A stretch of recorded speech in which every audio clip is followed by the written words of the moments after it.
Hello दोस्तों, स्वागत है आपका आपके पसंदीदा यूट्यूब प्लेटफॉर्म नोट्सबुक आईएएस पे।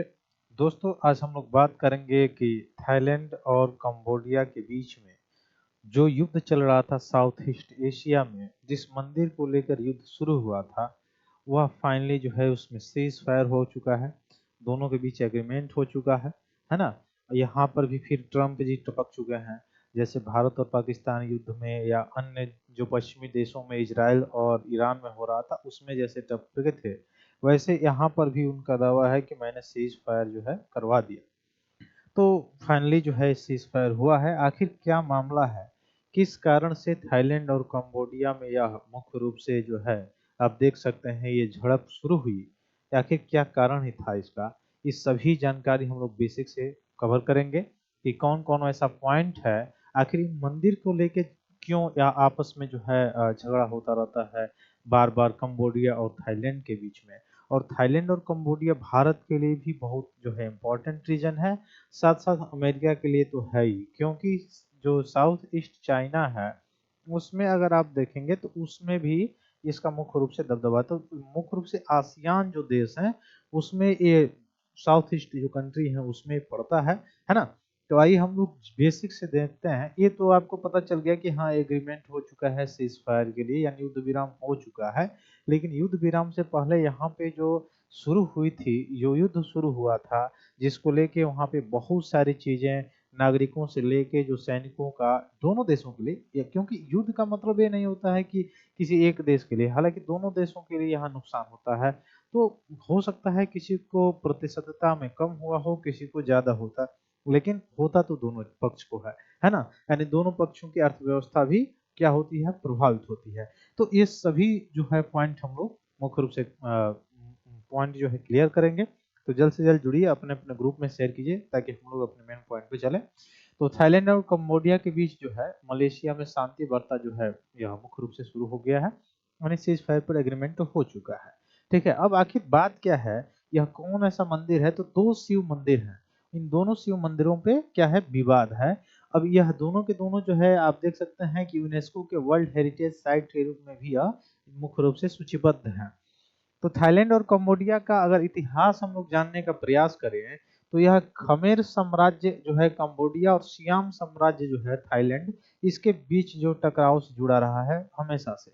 उसके बाद से फ्रांस और ब्रिटेन शासन के दौरान भी दोनों देशों की सीमाओं का तनाव जो है वैसे ही था। फिर आप उसके बाद देखते हैं तो 1907 में जब कंबोडिया फ्रांस का अधीन था, तब दोनों देशों के बीच 817 किलोमीटर की लंबी रेखा खींची गई थी कंबोडिया और थाईलैंड के बीच में। हालांकि थाईलैंड ने उसका विरोध भी किया था, क्योंकि नक्शे में प्रिय विहीर जो प्रिय विहार मंदिर है कंबोडिया के हिस्से में दिखाया गया था। यही प्रिय विहीर जो मंदिर है ये कंबोडिया के हिस्से में दिखाया गया था। इसी का विरोध थाईलैंड ने उस समय किया था, जो मुख्य रूप से 817 किलोमीटर लंबा रेखा सीमा रेखा खींचा गया था।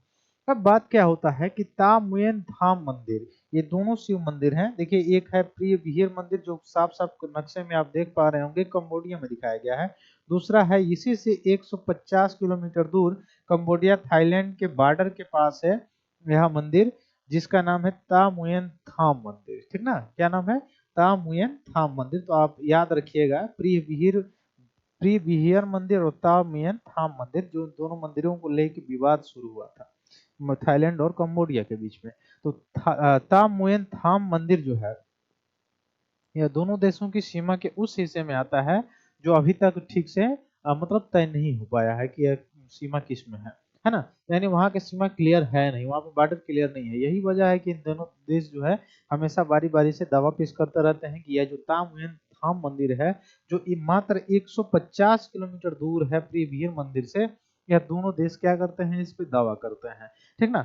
अब ये थाईलैंड की तरफ से स्थित है, लेकिन कंबोडिया दावा करता है कि उसका ऐतिहासिक हिस्सा रहा है, क्योंकि खामेर साम्राज्य के दौरान यह बनाया गया था। यह कंबोडिया का मुख्य रूप से वक्तव्य है।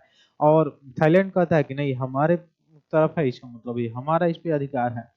फिर खमेर जो साम्राज्य था वो कंबोडिया की एक शक्तिशाली और प्रभावशाली सभ्यता थी, जो 9वीं से लगभग 15वीं शताब्दी तक रही थी। और इस साम्राज्य ने कंबोडिया के अलावा आप देख सकते हैं कि लाओस, थाईलैंड, वियतनाम या इत्यादि बहुत सारे हिस्सों पे क्या किया था, शासन किया था।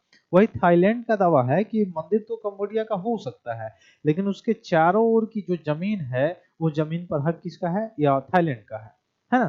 तो यही मुख्य रूप से मुद्दा है जो मुद्दा बनकर युद्ध के रूप में सामने आया।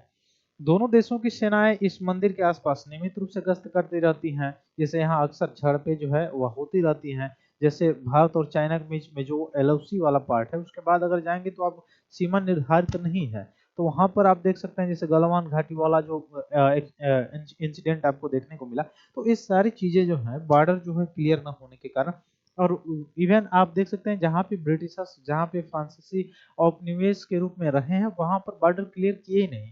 और वहां पे जैसे भारत पाकिस्तान के बीच में तो क्लियर हो गया, लेकिन इजराइल देखिए वहां पर भी शासन किए तो वहां भी नहीं क्लियर कर पाए, और यही कारण है कि वो अलग बात है कि इजराइल अपने आप को एक्सपेंड कर लिया, लेकिन जहां जहां पे उपनिवेश के रूप में रहे हैं वहां वहां पर इन्होंने यही काम किया है। थाईलैंड में अगर आप देखेंगे जिस मंदिर की मैं बात कर रहा था, 1000 साल पुराना शिव मंदिर है, ता मुएन थाम मंदिर, ठीक ना, जो मुख्य रूप से थाईलैंड की तरफ पड़ता है, लेकिन कंबोडिया का उस पर अधिकार है, ठीक है। लेकिन वास्तव में रेखा, बॉर्डर रेखा यहाँ पे निर्धारित नहीं की गई है, इसलिए अब ये मंदिर खामेर शैली के पुष्प डिजाइन में बनाया गया है। यह देवता आप देख सकते हैं, गर्भगृह है, प्रवेश मंडप है, काले बलुआ पत्थर की नक्काशी इसमें की गई है, ठीक है। अंगकोर वाट जो मंदिर था वहां से थाईलैंड के फिमाई मंदिर तक जाने के लिए लोग खामेर रास्ते पर जो पड़ता था यहाँ पे ठहरते थे, ठीक ना। मंदिर का प्रवेश द्वार आप देखेंगे तो दक्षिण दिशा की ओर है, जो खमेर परंपरा से एक दुर्लभ जो है उदाहरण देखने को मिलता है। यह मंदिर दोनों देशों में पहुंचा जा सकता है मंदिर के द्वारा, यानी थाईलैंड और कंबोडिया दोनों में, है ना। अब आपके लिए इम्पोर्टेंट क्या है कि थाईलैंड और कंबोडिया की सीमा किन किन देशों से लगती है, ये आप बिल्कुल मैप बेस्ड क्वेश्चन तैयार कर लीजिएगा, यहाँ से प्रश्न आने की संभावना है, ठीक ना, क्योंकि न्यूज में ये क्षेत्र रहा है। या और इस क्षेत्र से रिलेटेड और भी सारी चीजें याद कर लीजिए, जैसे कर्च जल संधि है, ये सारी चीजें, ठीक ना। प्री विहियर जो मंदिर है, जो मैं बात कर रहा था कंबोडिया में जो दिखाया जा रहा था, वह दांगरेक पहाड़ पे है, ठीक है, और उत्तर से दक्षिण 800 किलोमीटर दूरी में फैला हुआ है, ठीक। और यहाँ गोपुरम देखने को मिल जाएगा, प्रवेश द्वार और सीढ़ियां देखने को इसमें आपको मिल जाएगी। मंदिर में शिव भगवान, विष्णु भगवान शिव और ब्रह्मा और अप्सराओं और पौराणिक उद्देश्यों की भी मूर्तियां आपको देखने को मिल जाएगी।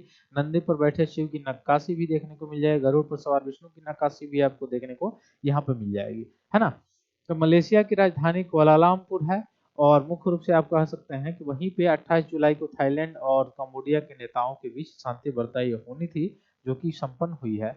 और दोनों देशों के बीच जो सीमा विवाद के चलते जो गोलीबारी हुई पिछले दिनों, उसमें उस पर बात होना है, और जिसमें से 33 से अधिक लोगों की मौत हो चुकी है ना। तो ये सारी चीजें थी। अब इसमें अगर देखेंगे तो मलेशिया इस समय आसियान देशों का अध्यक्षता कर रहा है, ठीक ना, 2025 में। तो उसने दोनों देशों को बातचीत के लिए मेज पे बुलाया है, ताकि बातचीत के माध्यम से इसको सुलझाया जा सकता है। और इवन सीज फायर जो है, ये महाराज तो बहुत चमकीले आदमी है, आपको पता ही है, ठीक ना। जहाँ चूंकि जब से आए हैं तब से आप शायद ही कोई ऐसा दिन होगा जब मतलब उस दिन आप इनका नाम ना सुनते हो न्यूज़पेपर्स में, या ग्लोबल लेवल की जो मीडिया है उस पे हमेशा छाए रहते हैं, किसी न किसी माध्यम से, किसी न किसी वक्तव्य से, या किसी न किसी सुर्खियों से लगे रहते हैं, है ना।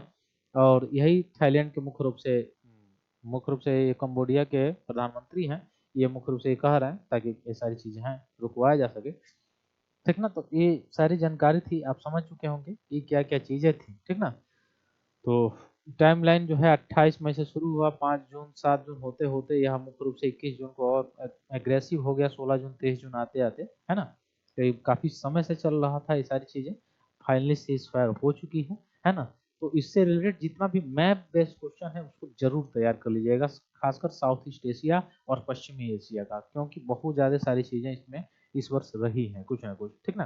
फिर मिलते हैं हम लोग अपने अगली क्लास में, तब तक के लिए बहुत बहुत धन्यवाद दोस्तों, जय हिंद।